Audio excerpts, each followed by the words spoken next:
With Tulip's complete rejection of Cassidy, do you think that'll help him get over it and sort of like repair his relationship with Jessica? Gosh, I think that's is it a complete rejection? Is it? Rejection, a love rejection, perhaps. Yeah, you don't want me. Well, I think it's her way of saving him, really. I think it's sort of sacrificing her sort of relationship with him to actually get him out of the way. So, because she thinks he's in danger. So I think it's more of a sort of act of love, to be honest. Because she needs him to be out of danger. That's why she tells him that. But also there's a truth there, is that I think she genuinely just wants to be honest with him. And I think that she suffers from it. And she could have gone about it a different way. That would have been easier for her. But I think she loves him so much that she wants to be as honest as possible with him. And it does. I think you see kind of. I think in that scene, how much it really hurts and affects her. It costs her a lot, and I think it's part of her sort of maturity as a person and her evolution, and that I think it's a big theme for this season with her. I think it needed to be like that as well, didn't it? Because he's been pushing, and I think she'll have known with Cassidy. There's been moments we've shot in scenes where Tulip's. I can't remember what scene it was where Tulip kind of presumed that Cassidy was. We were in the kitchen. We were in Dennis's kitchen. Oh yeah. Can't remember the dialogue. Anyway, long story short, Cassidy, I think. He needed telling that way, otherwise he would have just kept pushing. And some people need it blunt, and you've got to be cruel to be kind sometimes, and that's what she did. She did it to protect him and their friendship, I guess, as well. Give him some time to piss off and work it out on his own. Sometimes we've all had to do that. Sure, Christ, I know I have. So I had the opportunity to watch the episodes airing this Sunday, and the Missouri Cowboy that showed up in Jesse's kind of coffin hallucination, which feels like John Wayne.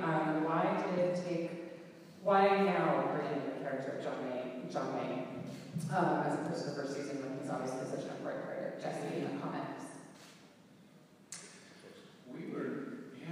At a certain point, we weren't even going to do John Wayne at all. I'm not sure why, but it sort of made sense here. To us, story-wise, that John Wayne was sort of a childhood coping mechanism, somebody that he sort of imagined to give him strength as a sort of ideal hero, like the guy that's always going to tell him to toughen up. And it just felt like a good opportunity for us to. We sort of do homages to Westerns on the show, but it felt like a good opportunity to actually see Jesse in a Western. I think at the start of the show, there was just so much weird shit. We were like, do we also need the main guy with John Wayne as an imaginary friend? That might be one weird thing to do. I have a quick question to Sam, Seth, or Amber. When we're doing our reviews and our live blog of the episodes, the one name that keeps coming up that everybody loves is TC. Surprisingly, shockingly, but not so much so. Everyone still keeps coming up with redemptive scenarios for TC. One, what was your mindset in building upon the character from the comic book? And can you tease any sense of where his journey is going this season? I think the starting thing was a little less gross than the comic. Yeah. It kind of started at 60 miles an hour on that. Yeah.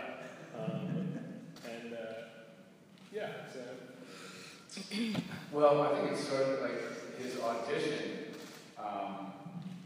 Colin's audition. It's this fantasy, he's having he's talking to Cassidy about this dream that he has, and it sounds terrible to say, but he was able to be sort of almost a lovable rapist.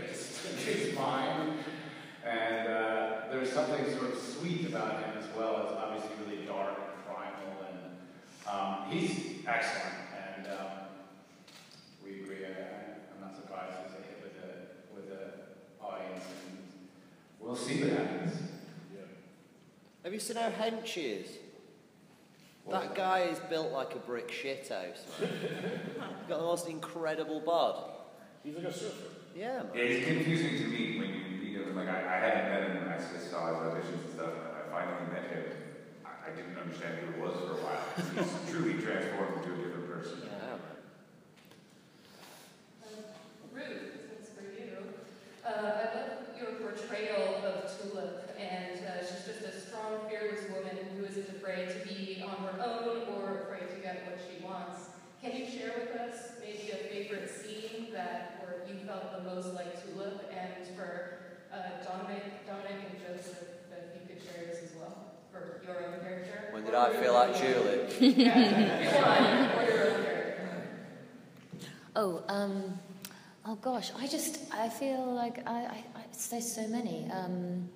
I really enjoyed working with Colin. He was just so much fun. I really enjoyed that. And I think is it coming up?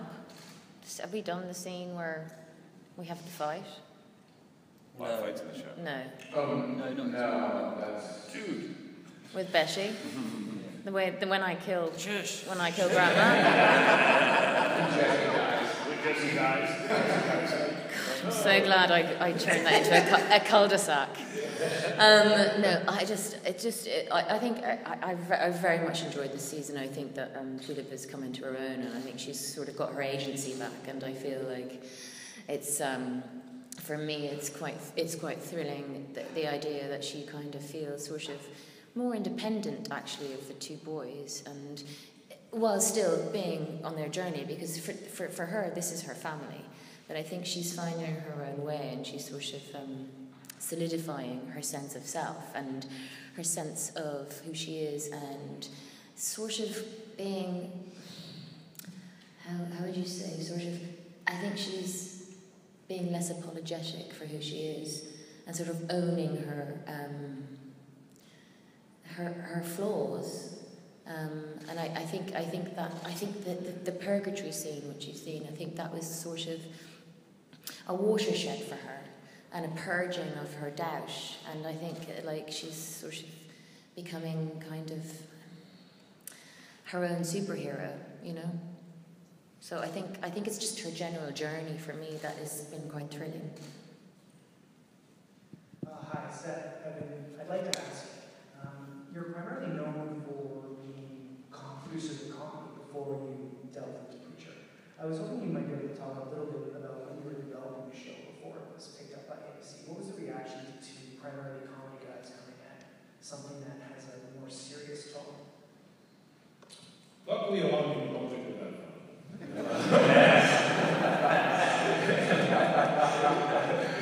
Which served us very well in this one instant. I think we were really well served by the fact that everyone else who wanted to make it kind of tried, and it kind of just floundered and never happened. And so by the time it got to us, people kind of took this a little seriously. They were like, yeah, no one else did it, why not? Yeah, and we had made, like the first movie our company actually produced was 50/50, which was not that comedic movie.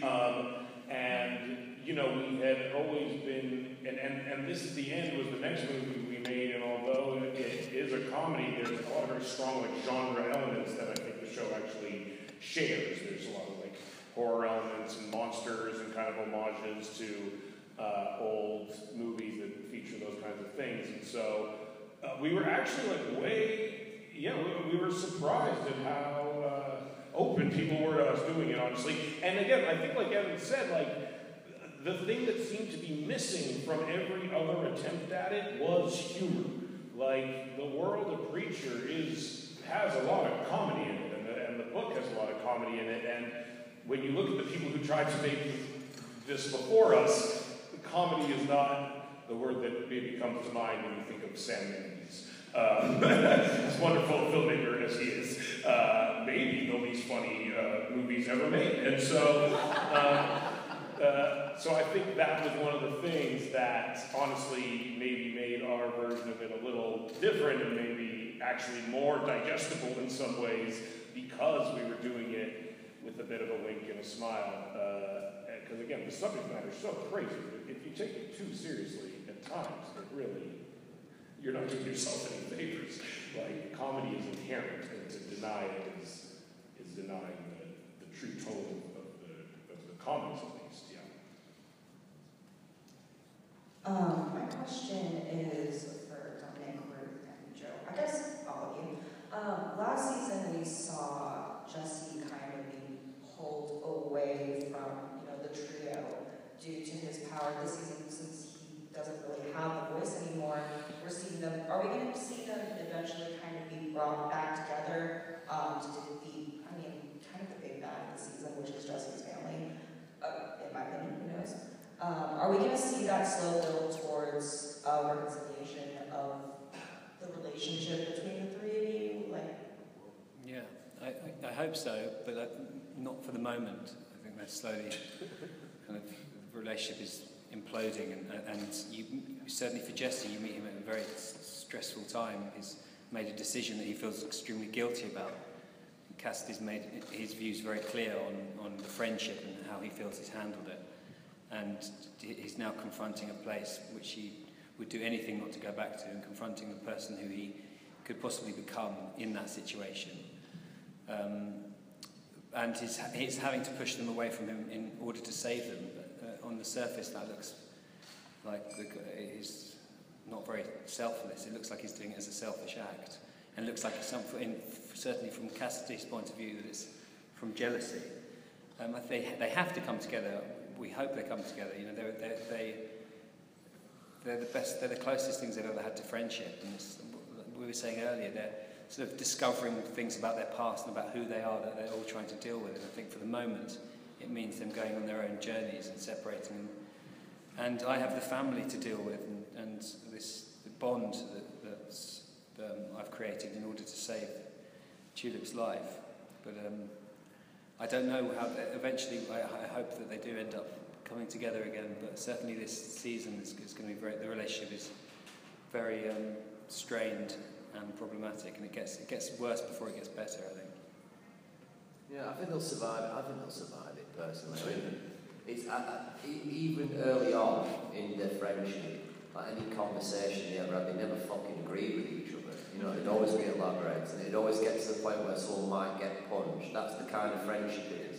I've got friends like that who you just got to be a little bit careful with, because they'll fucking hit you. And I think that's one of those relationships between Cassidy and Jess. It's like, those conversations, and those long conversations where they never agreed on a fucking thing.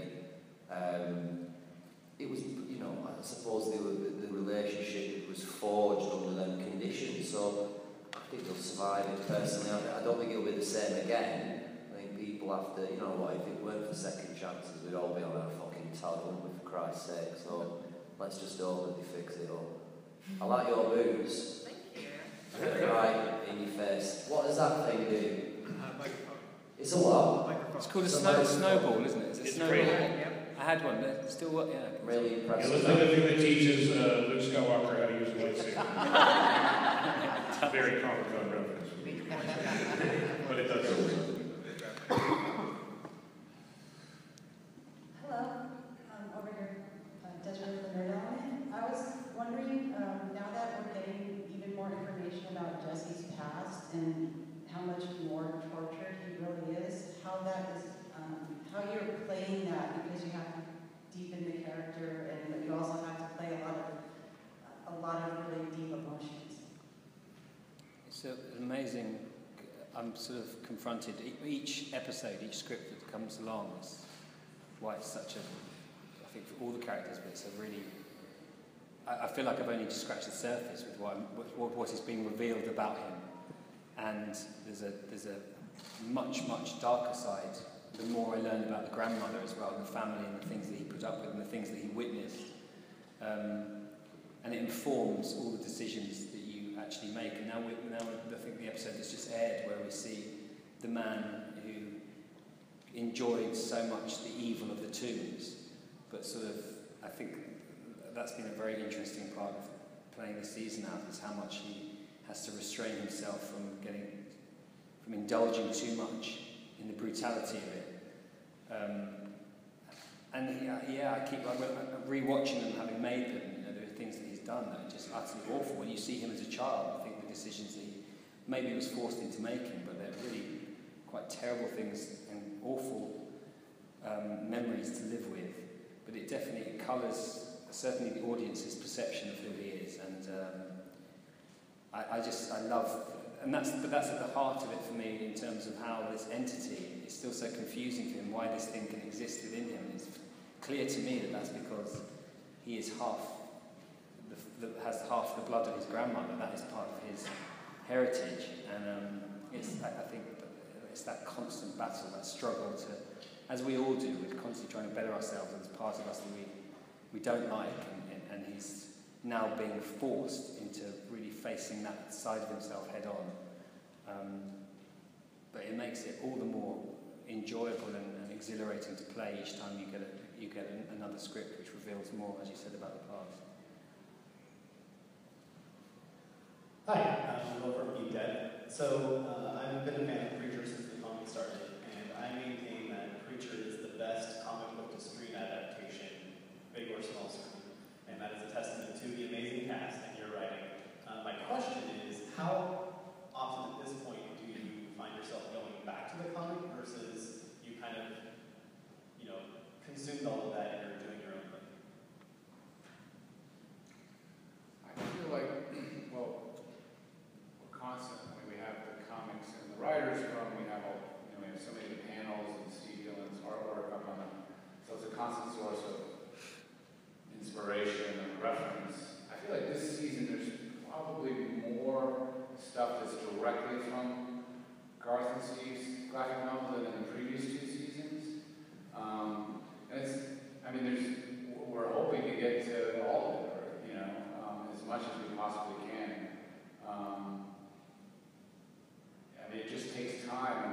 I think there was a version last year when we were breaking season 2, we were going to get to Angelville in the middle of the year, we were going to get to Grandma, and it just felt like we were sort of giving ourselves short shrift, and we weren't spending enough time with our star, and we really wanted to get into this world of Angelville because it's such an important part of the comic, so that we really wanted to be able to spend time there. I don't know if that answers the question.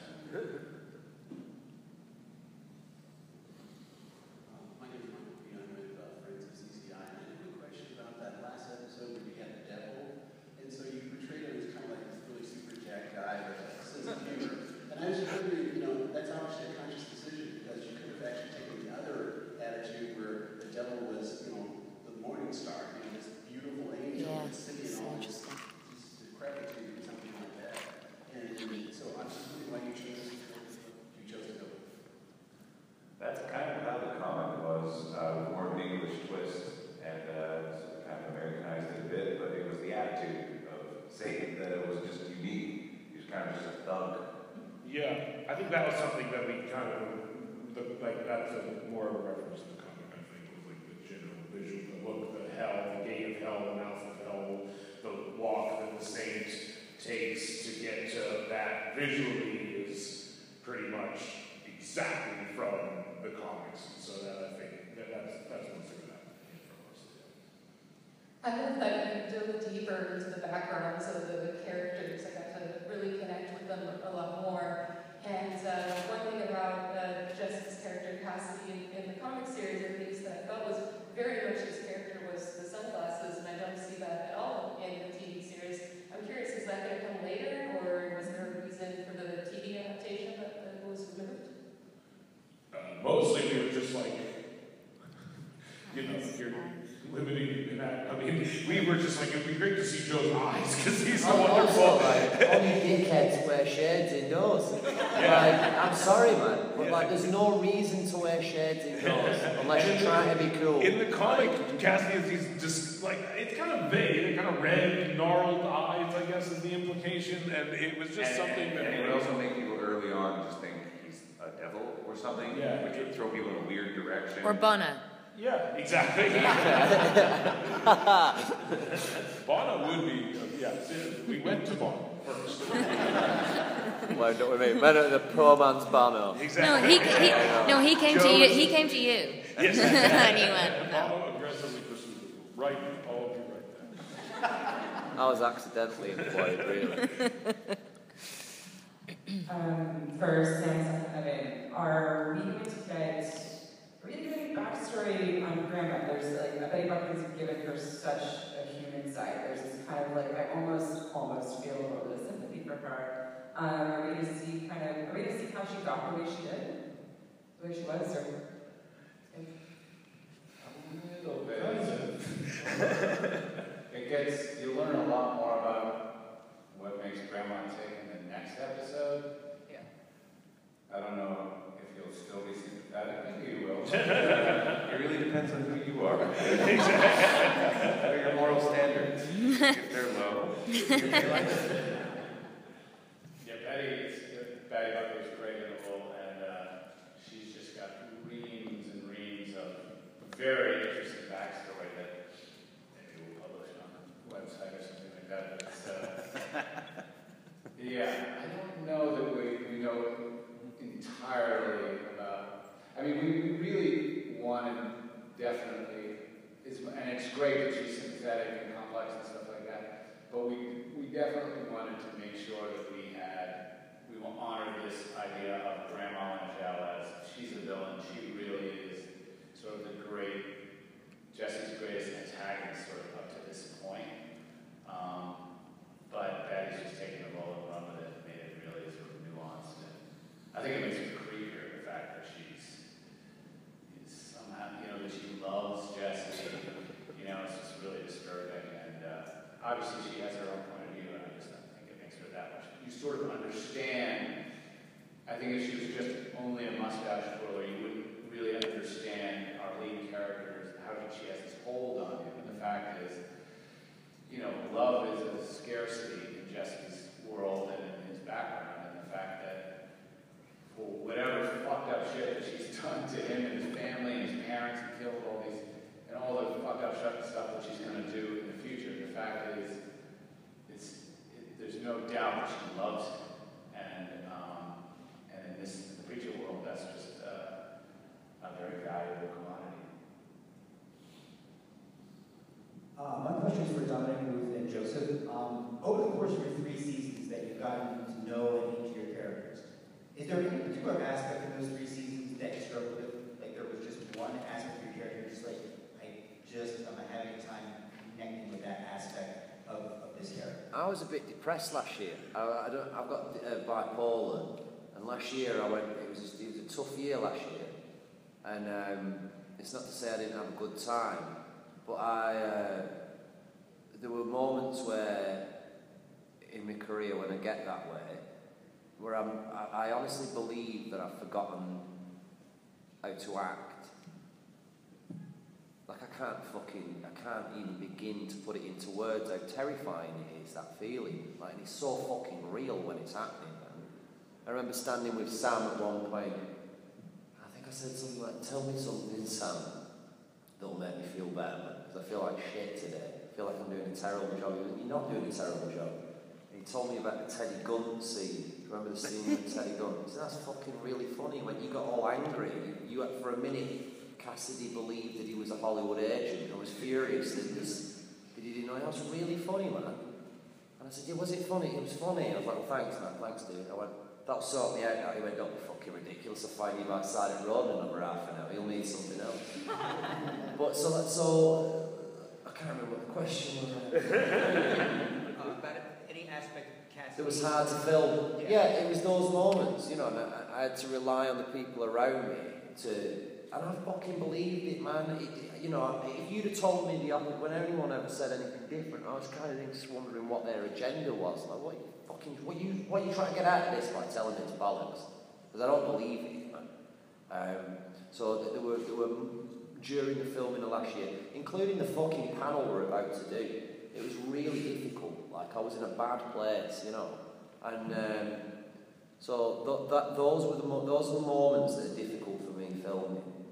And I do want to be as honest and as open about my depression as I get a lot of good feedback since doing it on the first panel, and I spoke a lot about my mental health. I mean, people were just, you know, it was a big deal for a lot of people. I want to carry on with that, and so that's honestly how it can be. You know, there are days where I just fucking can hardly cope, you know. And I just battle through. You can do it. You can fucking do it. You know, you get yourself out of bed, 5, 4, 3, 2, 1. Get yourself up, get yourself out there and get the fucking day done. It is doable. I've fucking done it, and honestly, dude, it gets bad. It can get bad. I'm in a good place this year. This whole season's been amazing, you know. I really enjoyed myself.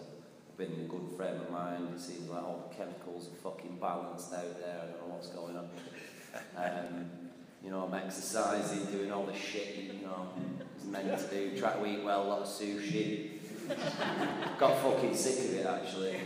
Sick of sushi, I just kept hammering that shit. Got myself into a good place. I've had a great year. Like, this season's been fantastic. But season 2 was difficult for me. I was struggling, yeah. Thanks for asking the question. We have time for one more question. Right, this is Leonard from an Englishman in San Diego. It's for Sam, Seth, and Evan, but really for the whole panel as well. The lead up to season 2 was definitely geared up, and we were told that we would be dovetailing more in towards the original books, into the original comics. How important was it for you to do that, to go back to the comics and to the storylines, when you really had set up the entire series that you could go anywhere and everywhere with the story? Well, how important was it to reference back to those stories, to dovetail into the season? I mean, pretty important. It's kind of the whole reason we got into it. We didn't ever want to, you know, avoid the best parts of the comic. And we liked the comic, like it wasn't. The first issue just really ran into things really quickly. We wanted to just understand why the preacher is a preacher, and that's kind of why we took it a little slow and incorporated some things from later in the comic into season 1 and season 2. But season 3 is really where it really collides with the comic in a really great way. It's just satisfying to get to do.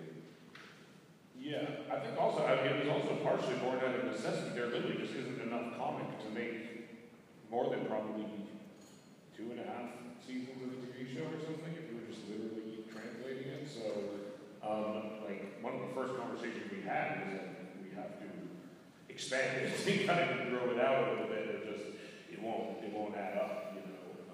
So that was part of it too. Okay, thank you everyone. Thanks, guys.